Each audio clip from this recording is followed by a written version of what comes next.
بسم الله الرحمن الرحيم رمضان مبارك شعبك الصوماليات ملك استاد جوجتان تلك جوديسا هي دبتيسا دولة الصومالية هي مدوغ أفريقيا وحي هرانتي تدوات كواد هادلين سيدي مدوغ أفريقيا كالو وحكو ولا وقا قادن لها سيدي أي صوماليا وقا قبسومي لهيد دورشو قفي عدعة وسحر إيا حلالة وقا قبسونتا أين أوديهين دمان دنعية السياسة الصومالية دولة الصومالية waxa ay sidii lagu ballamayba ka filaysaa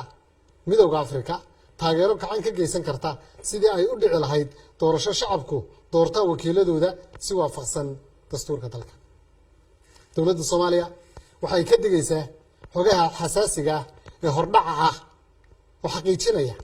in dawladaha Kenya iyo Djibouti ka dhaxwadaan oo la diblomaasiyadeed oo ay xubnaha guddiga amniga iyo nabadda Afrika kaga dhaadhicinayaan soo jeedin qodobo ay doonayaan in lagu daro war qoraalka ama communique-ga oo la doonayo inuu soo saaro guddiga amniga iyo nabadda ee midowga Afrika sidaa darteed dawladda Soomaaliya waxay ka digaysaa wax kasta oo taabanaya gobonimada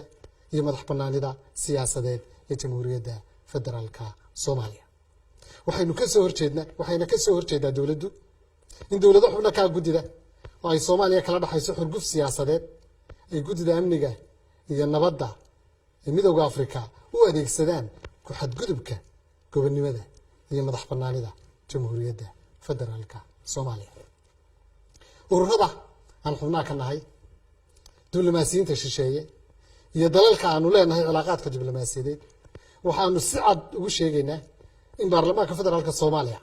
uu yahay hay'adda ugu sarreysa ee sharci dejinta dalka xeerarka ka soo baxana ay yihiin go'aanka ugu dambeeya ee qaynuuniga ah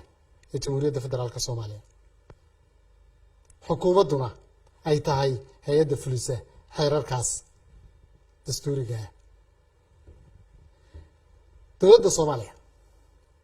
waxa ay si cad u sheegaysaa inaysan cidna ka aqbalayn ku xadgudubka arrimaha gudaha Soomaaliya taasoo ka soo horjeeda xeerkii iyo sharciyaddii lagu aasaasay ururka midowga African Union oo ay Soomaaliya qayb ku lahayd asaaskiisii iyo taabagelintiisii ugu dambeyn dawladda Soomaaliya waxay soo dhaweynaysaa cid kasta oo gacan ka siinaysa sida ay dalka uga dhici lahayd doorasho xor iyo xalaal ah oo shacabkuna ay doortaan wakiiladooda iyadoo la ixtiraamayo madaxbannaanida siyaasadeed ee Jamhuuriyadda Federaalka Soomaaliya. Aad baad u mahadsantihiin. Ramadan Kariim.